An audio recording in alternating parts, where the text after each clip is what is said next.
What's up, guys? Sam Shaw here, founder of Wall Street Mastermind. I'm excited to be back today with another client interview for you guys.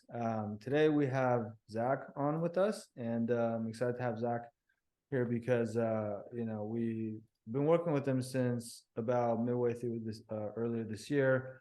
As of the time of this recording, it's late October, and in the span of a few months, he recently just finished the recruiting process and was able to land an offer that he's really happy with. And so, I think when he started with us, correct me if I'm wrong, but I think you were just about to finish your sophomore year, basically, right? So it was like going into your sophomore summer. I wanted to get him to come on here and just talk to everyone today because I think, nowadays with just how early recruiting starts, I think a lot of people find themselves in a situation where by the time you realize you want to recruit and stuff like that, a lot of times, for not everyone, but for a lot of people, it kind of feels like, oh, wow, so many things are already happening. And, how do I kind of navigate through this process as efficiently as possible? And I think Zach did a good job of that. So hopefully some of the things that we talk about today will also help you guys as well in your own recruiting journeys. But, without further ado, Zach, if you can, first of all, thank you for being here with us. But if you could just briefly introduce yourself real quick, like, what's your background? What made it difficult for someone like you to break an IB? And then we'll kind of dive into some follow-up questions based on what you say there. Sure. So I'll kind of start out by a little bit about my background. So I'm studying at the University of Chicago. I'm studying economics, pretty much like everyone else here. Seems like we got a lot of econ majors. But yeah, so I wanted to get, I was exploring kind of like all roles in finance, really. But I wanted to get into IB. But like the problem with, I was, very quickly kind of ran into is like, I always thought that like internships would be, you would like always recruit like 3 months out from the summer that they're supposed to start at. And I quickly ran into the fact of like, oh my God, that's not the way that it works here. And it didn't, that realization honestly did not really dawn on me until like my sophomore year when like the timeline had been moved up from the previous year even more. And I was like starting to look on like Handshake and things like that. I'm like seeing like investment banking apps out in like January and February and stuff like that. And that's like crazy, right? And then I don't even know that. So then I, try to go about like doing the online research to like, excuse me. And then to basically see like how do I recruit? Like what do I have? What resource do I find? So I like went to Wall Street Oasis and I like looked through things there on guides and I watched YouTube videos and I looked through, career advancement resources, things like that.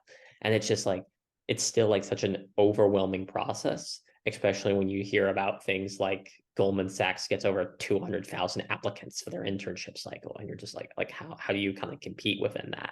And make yourself stand out.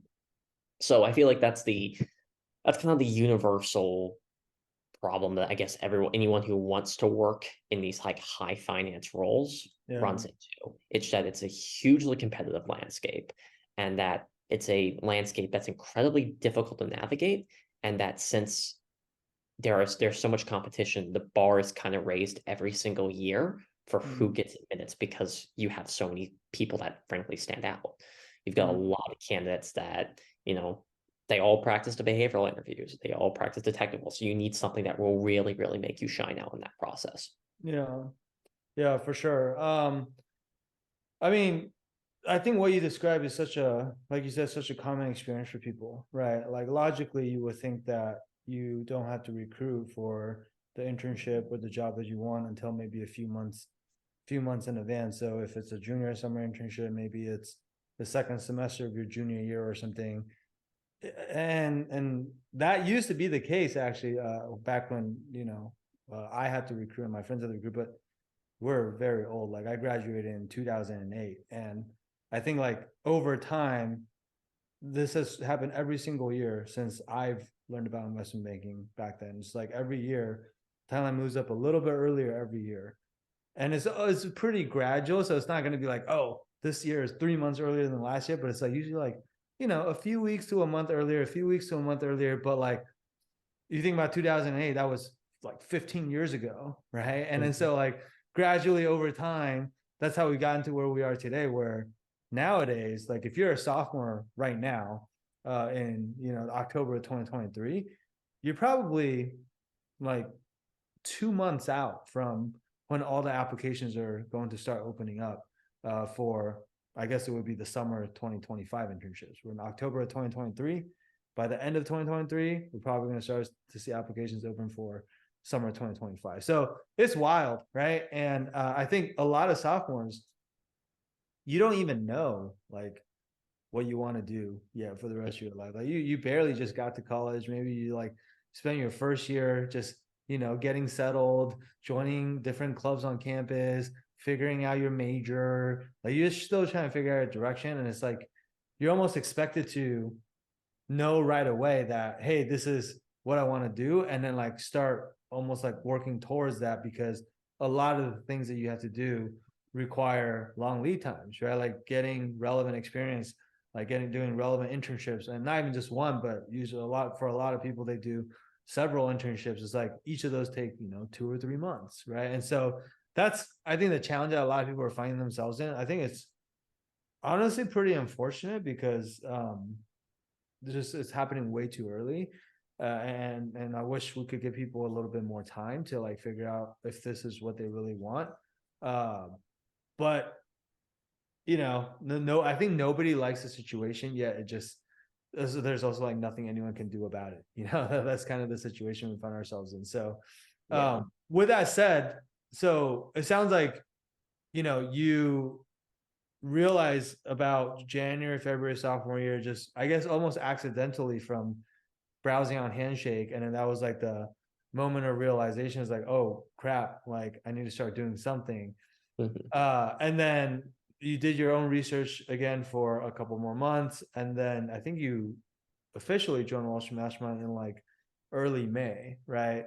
But actually, before we talk about that, I know people always wonder about this, so I don't want to keep people in suspense for too long. But like, where did you end up, or where did you get your offer from? By the time you finish this process. Yeah, I got my offer at Wells. Nice. And like, what was that feeling like when you finally got your offer, I guess? Yeah, it's funny. So I got a phone call, and it was one of the people that had interviewed me for my very first round, and we had kept in contact throughout the process. And they were really fantastic. They're the person that really went from bat to bat for me in the process, and they gave me basically a call like on a Friday, and I was like, and they're like, well, you've got the offer. And I think I actually like jumped up from my seat and like kind of screamed and I was like, oh my God, I'm so sorry, that was so unprofessional of me. But like it was just like, it was just such a relief. And one, I mean, of course, to get an offer, but also to get an offer at a firm that like had frankly treated me the best out of any place I'd interviewed at, that had really taken, especially this person, had taken the time to get to know me, and really seemed to like really care about you for the process. And so I was just so overjoyed. Like I was just like, I was so giddy. And that it was like that feeling that like I feel like everyone that like, when you get your college admissions letter, you have like a 2 day period where like you're just like such an adrenaline high. And Yeah. that all over again. So Yeah, for sure. yeah. I mean, it's like anytime you work at something you work at something very hard for an Yeah. extended period of time, and then you get the payoff at the end. Uh, that there's almost there's almost like there's no feeling quite like it, right? Because it's like, oh, all the hard work that I put in and all the sacrifices that I made were not in vain, basically. Oh yeah. Um, but that's amazing. I guess you mentioned this guy like really kind of went to bat for you throughout the process. They treated you super well. It seemed like you were able to, or somewhere along the way you were able to just like develop really strong rapport with this person. So how did you make that happen? Because I feel like that's something that a lot of students know that they should try to do, but they kind of struggle with doing that. Sure. So this person they were my first round interviewer. Hmm. And I think I'll kind of tell you this kind of story about that. So basically, I had my first round, um, and I I think we just like really connected in that interview. I think, and they really liked me after it, and I think that the reason why that was is because I think I just gave really. They told me later that like I gave really unique answers that Hmm. they really liked. So like when they asked me basically technical questions about like, all right, why, like which balance sheet, like which of the free statements would you want to use? I like gave my answers using examples from like how you would want to use statement of cash flows because like that way you could tell that Sears was about to go bankrupt in like 2015. So like I Hmm. gave like examples like that. I talked about like I applied it to like real world situations like Hmm. that. And they just like absolutely love those answers because they thought they were really fun and like kind of creative. Hmm. And I think I also kind of got, lucky in this. Well, frankly, a lot of it was luck, where like, because basically I went on to my, like a couple weeks later, this person like reached out to me and said like, "Hey, I'm going to be in Chicago. Let's get coffee." And then I was like, absolutely, 100%. And then we got coffee, and then just like I remember like I just like I prepared a lot for that conversation, like Hmm. making sure that I knew every like basically catching myself up on every single bit of recent news and like everything that was totally vague, so I could like really just any question that came up in there, I'd be ready to talk about it and then talk about every single division that I wanted to work in at Wells and like all this other stuff. So we basically get to this coffee chat and we have a chat for like an hour and 15 minutes. This is it's a long time, especially since this person is like, they're flying in for business. They're Hmm. meeting me in the morning before they're heading into the office and they're willing to talk to me, for this long amount of time. And I Hmm. think we just really connected in that. We had a lot of overlapping interests in kind of the work that we're passionate about. Hmm. Um, and we just kind of clicked, I guess. Wow. And I got really lucky again in that process that like that was the person that happened to interview me for my first round. Yeah, no, that sounds for sure. There's always luck involved, and I always tell people luck is when preparation meets opportunity, right? Mhm. And it sounds like you definitely uh when the opportunity presented itself, you did a ton of preparation, for that conversation, which is probably part of the reason why it went so well. And I mean, 75 minutes is extremely long for networking chats, which usually goes for maybe like 20 to 30 minutes, right? Mhm. I also think it's pretty amazing. Like, I don't hear this a lot, which is, a banker happens to be in town, and then the banker proactively reached out to the student Mhm. to chat, because usually it's the other way around, is the student asking the banker to chat, right? Because the banker has something the student wants, not the other way around. And pretty sure he didn't ask any other student in Chicago, in the city of Chicago, that he's met, to talk to him. And so I think there's definitely something, like, you must have done something there during the interview that, where he really saw something in you and wanted to kind of, like you said, take you under his wings and, um, kind of, push that relationship to the next level. And so I think that's really amazing. And honestly, that's what it's all about. It's like, if you can have one person who's willing to do that for you, um, a lot of times, like, that alone can be a game changer, right? How was this someone like pretty junior, or was he like pretty senior? Like, how long has he been in the industry? She was pretty senior. Okay. Um, she'd been there, I want to say like 15 years at least. Wow. Okay. So Um, so that like that makes even more sense, because it's like, she sounds like she's 15 years, probably like managing director level type person. It's like, if you have someone senior who's willing to like go to bat for you, that goes a long ways, right? Like a recommendation from a senior person weighs a lot more than maybe something from like a first year analyst, right? And I feel like a lot of people, um, not that you met her through networking, you met her through interviewing, but I think the relevant point is that a lot of people that I see when they're networking with bankers, they almost like exclusively focus on networking with the junior folks, like usually analysts, and maybe sometimes they go up to associates, right?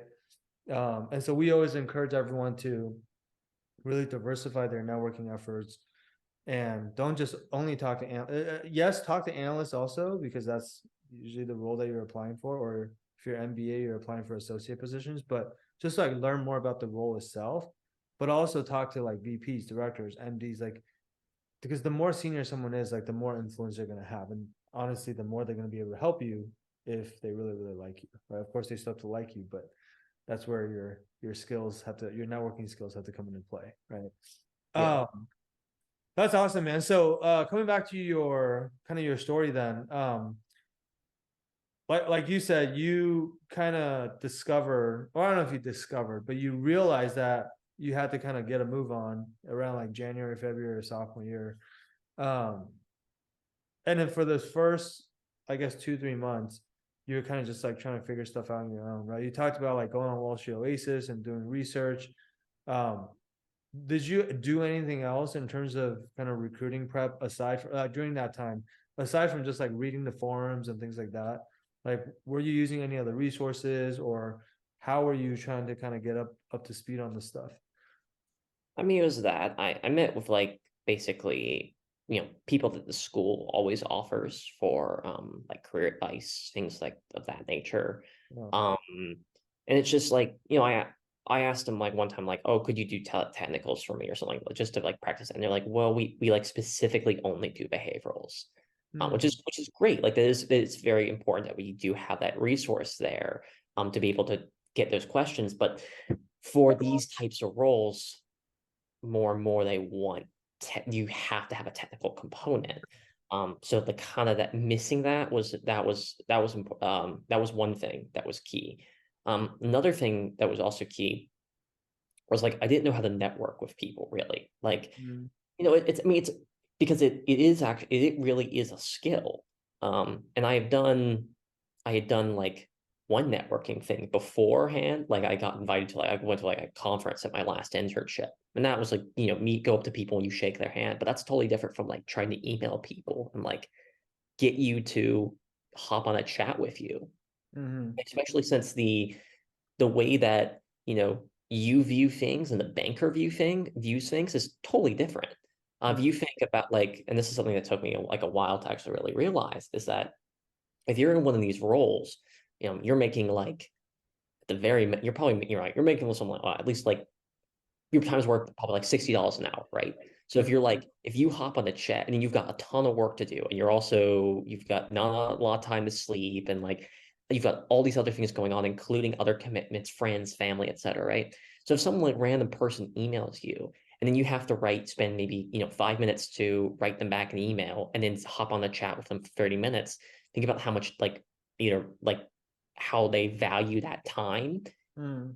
compared to like how you view that time, where it's like you basically have most of the hours in the world like to actually do something, to like to do stuff basically, especially if you're on the summer, right? Like everyone's time is valuable, but it's so much more valuable for them. And so it's like they're like, maybe, like maybe we'll like talk to you, or like, or if they actually do, it's a big thing for them. Like it is actually a sacrifice to do that.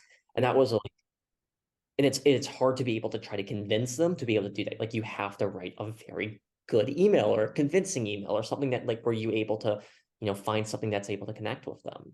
Mm.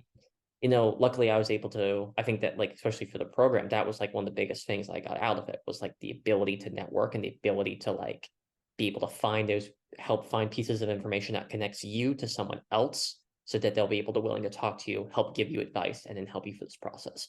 Mm, gotcha. Okay. Yeah, that kind of like, I think that's a good segue into maybe what I was going to ask next, which is like, um, obviously it sounds like you were doing your own research, which is kind of how a lot of people start out. You're reading the forums, you're going to career services on campus, you're asking your, school career counselors for help, and the help they can provide is limited. But what made you want to, because there's also a lot of other resources out there, right? When like nowadays, like there's an entire industry of like investment banking, recruiting, prep resources. So like what made you want to join Wall Street Mastermind out of like all the things that you could have possibly done? I think it was the testimonials. The testimonials plus the basically kind of your stats of like of how many people you've gotten help get into the industry. Mm. That was like the big thing. Because I would like to, if I'm going to invest, time, money and all that into a program, I would like to see that there are results from that. And especially, past performance can, not always an indicator, but is very, very good, especially when you don't have, maybe all the information about like everything. So like it was I saw watched like literally tons of the same kind of videos that people are probably watching now, like this, like, and I saw that like, oh wow, it'll be a lot of hard work. It will take some time, but eventually you can get a good outcome from that. So I was like, you know what, this is what I want to do, so it will be worth it. Yeah, absolutely. And I think that last part you said is really, really important, which is that you came in knowing that it'll be a lot of hard work and that it'll take some time. But that you can get a very good outcome if you do those things. I feel like sometimes people get the wrong idea. So I always like to clarify this.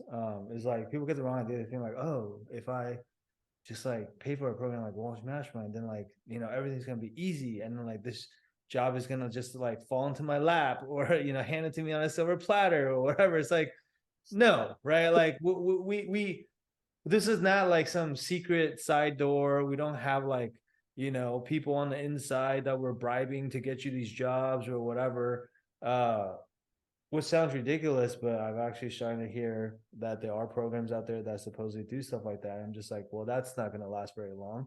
But like you coming in, you actually have to like do the work, and it's a lot of work, right? And but also like everyone else that you're competing with, they're also doing the work, and Mhm. they're putting in a lot of work. And but the question is like, most of the people that are putting in all this work, unfortunately, still do not end up getting the results that they want, right? Like I honestly believe that for a lot of people that don't get these jobs, like, and I know a lot of people that don't get these jobs, it's not for lack of trying, right? It's just because it's so competitive. And so it's like, what can you do to make sure that yes, you're gonna put in the same amount of work that you would have no matter what, like you're gonna give it your best, you're gonna give it your best effort, but that your effort actually doesn't go to waste, right? And also like for the same amount of effort, how can you be more productive and be more efficient? How do you remove all the trial and error and make sure that, hey, you know exactly what the best practices are? This is how it should be done. And then you're doing that, from the start, as opposed to like, having to do a lot of experimentation and things like that. Because quite frankly, most people don't have the time for that. Mhm. Especially given what we said earlier about how early recruiting starts now. And by the time you realize it, it's like you just got to go.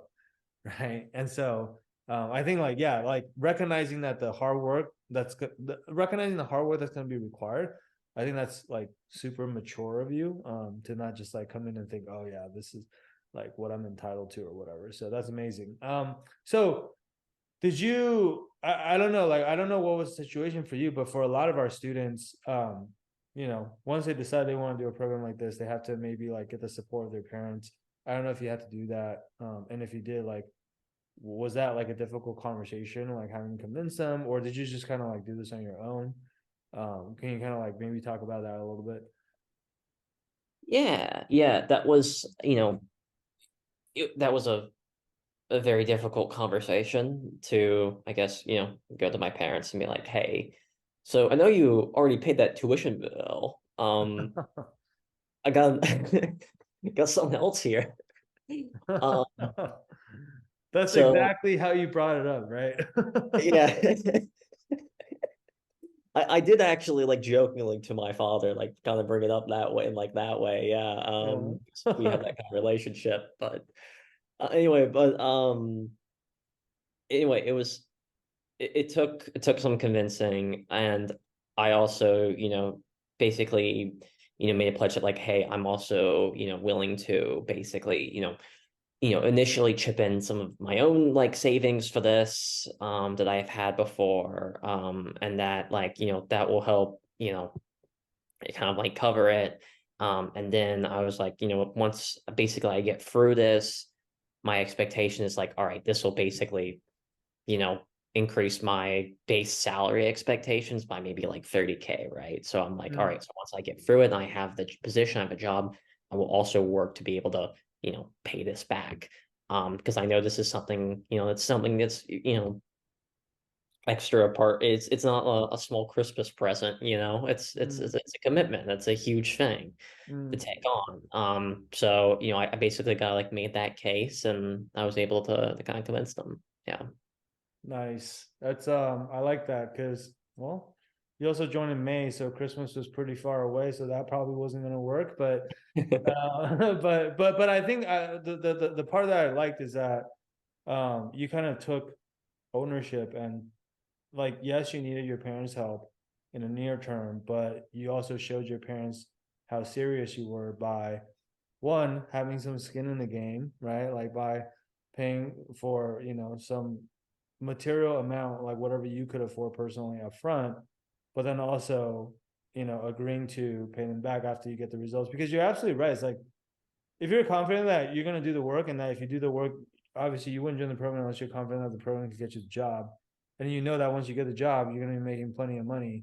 Then at that point, like you could just pay your parents back because ultimately you're the one that's really benefiting from this program because it's going to be your career and it's your future earnings that's being impacted. It's not really like your dad's or your mom's or whatever, right? So again, I think that's another one of those things that's just that's very mature of you to do that.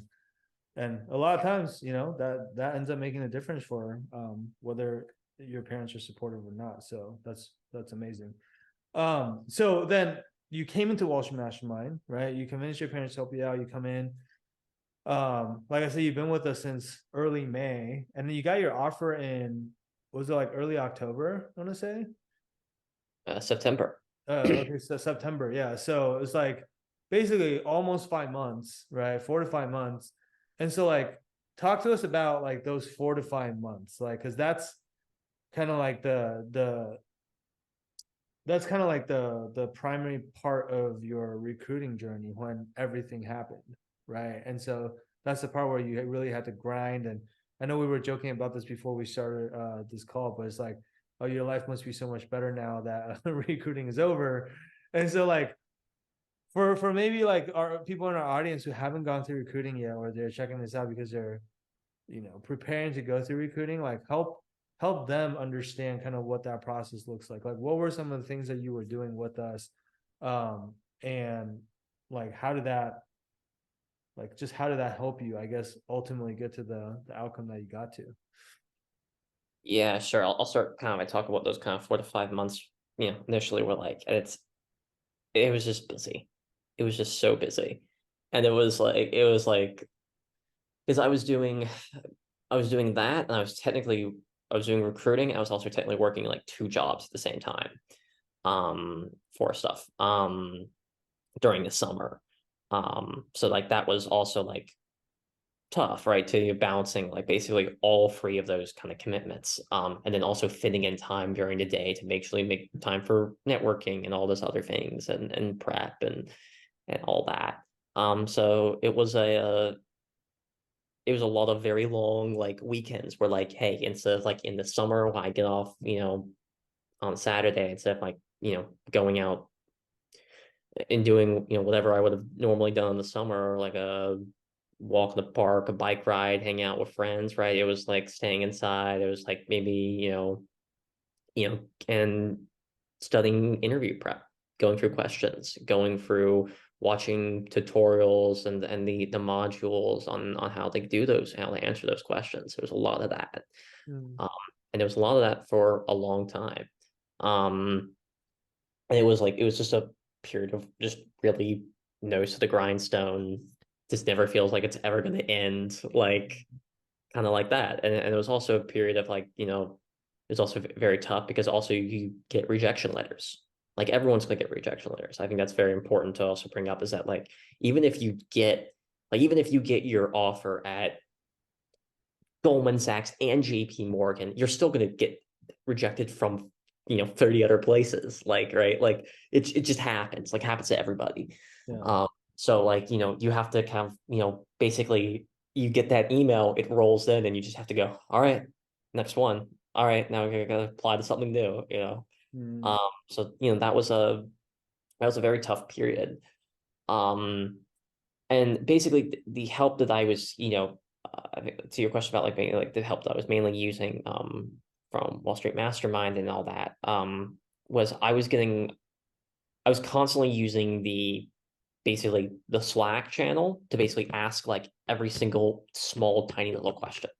And I mm, feel like that's the real advantage of the program, right? So because if I have, let's say I have, like when I had that person when she emailed me, right? When she emailed me about like a call, I'm like, what do I do? Right? If I didn't have some like an advisor there to basically tell me, like, all right, someone reach out to you, okay, you need to probably prep by doing step A, B, and C, right? Then I would just be kind of like, I mean, I would kind of be on my own and I would try to do the best I could, but I wouldn't be able to maybe prepare in the same way that I did or like seek the advice that I did or be able to, craft the response email that's like perfectly mm. worded to make sure I'm not like messing anything up, right? Like, and that's a lot of the advantage that I guess that comes from the program. It's like being Yeah. able to have a coach for you that's basically there 24/7 that will usually respond within, 4 hours of any query that you have. Mm, That's able to like send a message back, like, all right, this is what you need to do. And then like that's incredibly helpful. That's incredibly useful there. yeah. Yeah, no, that's a really good point because I think to your point, like I think a lot of people don't realize just how much stuff pops up during recruiting where you find yourself with just like sometimes very seemingly trivial questions, but sometimes kind of like important questions, and these are like questions that you would never thought of before, or you don't ever think about until they actually, happen in real life. And you're like, oh, what am I supposed to do now? Right. And that's like constantly happening. And then when that happens, and it's normal because you're going through it for the first time. So there's a lot of new encounters and new experiences that you've never had to deal with before. And obviously, like once we teach you how to deal with it the first time, then usually the next time, the second time, third time, fourth time that happens, you'll know what to do. Right. Mhm. And so like when those things come up, it's like a lot of times, I mean, depending on the nature of the question, but a lot of these questions is like also not just something you can easily find answers to online. It's like such a niche subject. Um, and the best thing to be able to do is to just have someone who's actually been there, done that themselves, or not even just for themselves. I think like being able to ask for advice from someone who's done it for themselves is better than nothing.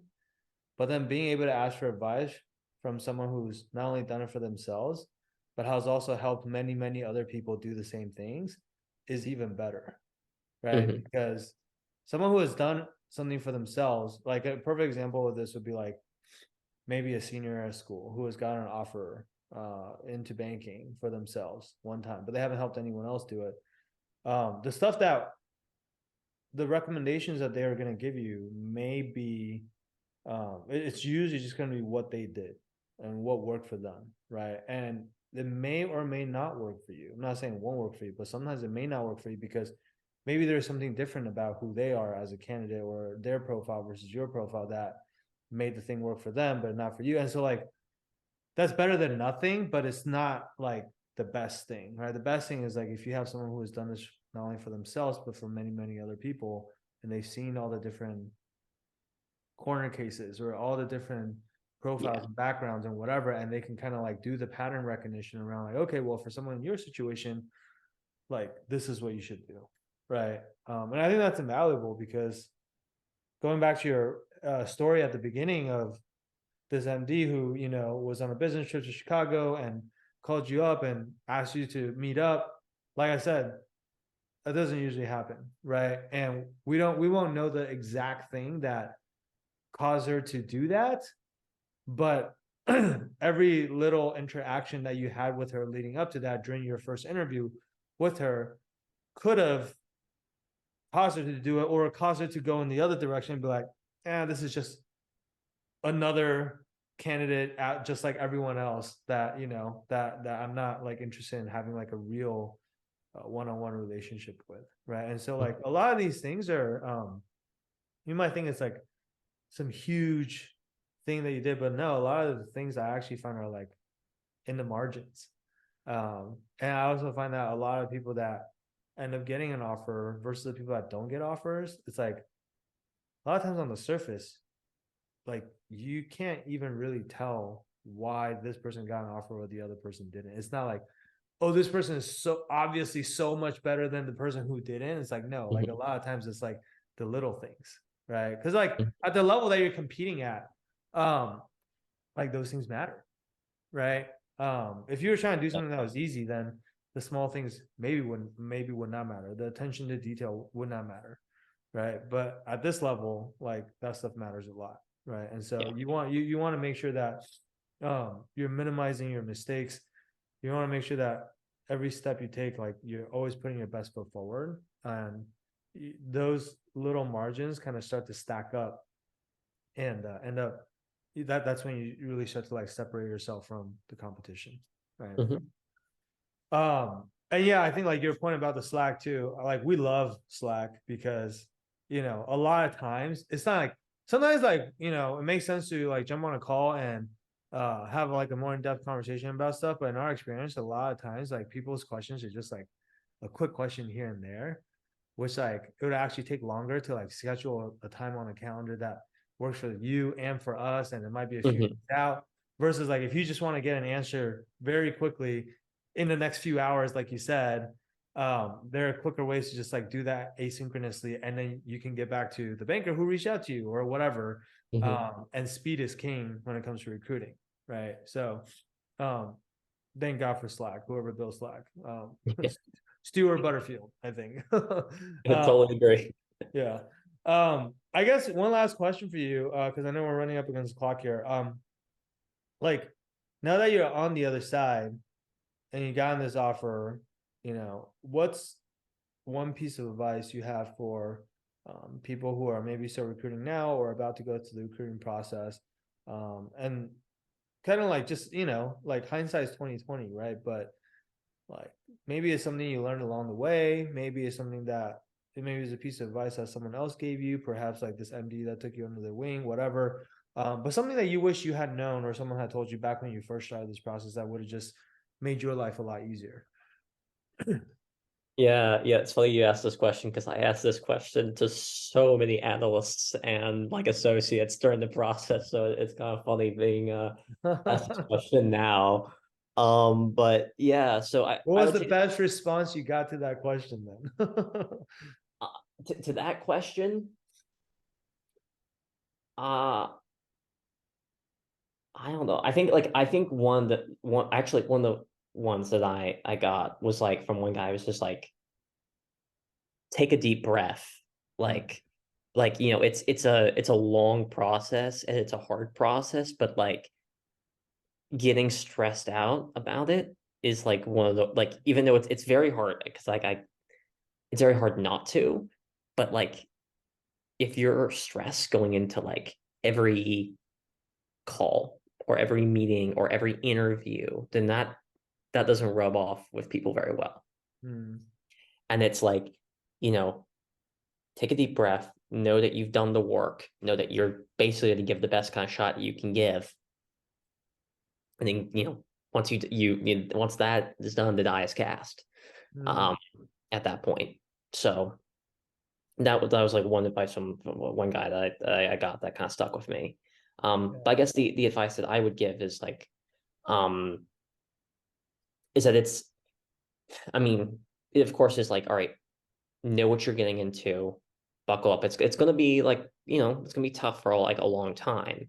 But I think that if you when you put the work in and when you also make sure that you kind of stagger your options, all right? So you're applying, you know, both to the, you know, bulge brackets, but like also middle market, and you also stagger that with maybe some other internship opportunities as well to also supplement like hey like just so you can have some like kind of like backup opportunities that you're also kind of pursuing, things that you're also interested in, but maybe you're not the top thing you're shooting for. That's like, when you put that kind of diversification into it, that's something that's really, really important. And then as long as you really put in, the effort, like you will get through it, and it will never feel like that.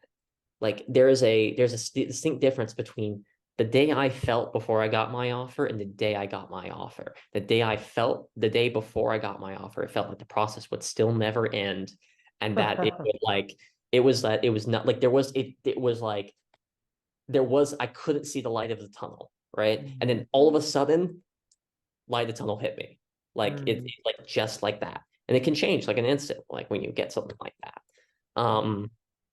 So I think it's important to kind of have that understanding that, like, you know, one, you're diversifying what you're applying to. That's really important. And then as well, like making sure that, like, hey, you'll run into something you'll run into something eventually, and like when it does, you'll basically never see it coming. Yeah. Yeah, that's great advice. I mean, the advice that the other person gave you about, taking a deep breath and whatnot, I think if I were to kind of paraphrase what he said, is kind of worrying about the things that you can control, right? Because the premise there is he said that know that you've done the work and know that you've taken the best shot you can, and then once it's done, the die is cast. Like that's basically saying if you control the variables that you can control, which is your effort, which is the work that you're putting in, which is your preparation, then like a lot of the other stuff is out of your control, right? And so like worrying about, a lot of times people get stressed because they're worrying about the stuff that they have no control over, and that's a stressful thing. But if you're only worried about the stuff that you have control over, then that doesn't have to be stressful, right? So I think that's really, really good from like a mindset standpoint. And then I think the other point you made, which is about the light at the end of the tunnel, is that I always tell people, like, a lot of times you're a lot closer than you think. Like I don't know if you've seen that almost that image of like you're 3 feet away from goal, like this guy that's digging a tunnel and he's like all the way Yeah. to the end, and there's like a very thin wall standing between him and like and the payload basically, and then he starts to like turn around and walk back disappointed because he didn't find anything, and he just had to go like one more inch basically, and then he would be there. It's kind of like that because it's like even the day before the process ended, you felt like you didn't see the light at the end of the tunnel, and then it's like instantly, just like that, everything changed, right? And so a lot of times, like if you've been putting the work and you stay with it consistently, and you just gotta keep going because like it might be right around the corner, and so if you get, like, a lot of people that give up, I mean, they'll never know, I guess, how close they really were, but a lot of times they were actually closer than they thought, right? So so I think that's really, really good advice. Thank you for that. And guys, like if you guys are still with us, if you're just starting out in this process, maybe you find that you just found out how quickly recruiting starts, and maybe you feel like you're behind the eight ball a little bit. Maybe you um, know it's going to be a lot of work, but you want to make sure that the work that you're actually putting in is going in the right direction and is being you're doing the right things, and there's no like wasted effort or wasted motion, so to speak, and that you're getting the most out of what you're putting in, like you're going to get the best results possible. If that's kind of your mentality, then I would encourage you to reach out to us and um, just schedule a chat with our team. We don't know if we can help you until we talk to you, because to be honest, like we can't help everyone. It's not that easy, right? And so, but at a minimum, like what we'll do is we'll learn more about your situation. What's your profile? Like what year are you in school? What are your goals? What are you trying to accomplish? What do you feel like you need help with? And then like based on what you tell us, if we can't help you, we'll walk you through how we think we'll do that. If we don't think we can help you, we'll also tell you that as well. But at a minimum, we'll still give you some advice on what we think you should do instead. So if that's something that you guys think would be helpful for your process, feel free to book just a free strategy session with us. You can go to www.wallstreetmastermind.com/apply. The street's abbreviated to ST, so it's wallstmastermind.com/apply. And we look forward to talking to you. All right. With that said, Zach, I know we went over time, but I want to really thank you for taking so much time out of your day to talk to us. I also want to congratulate you again on obviously a job well done, and super happy for you that you were able to get this amazing offer. And I know you worked extremely hard for it, so you deserve all the success in the world. And I look forward to seeing what you accomplish this upcoming summer at Wells. And definitely keep us posted if there's anything else that we could ever help you with. Yeah, absolutely. Thank you, Sam. Yeah, for sure. Guys, that's gonna be it for today. We're gonna wrap it up here. So we'll be back with more of these for you guys in the near future. And until next time, all right.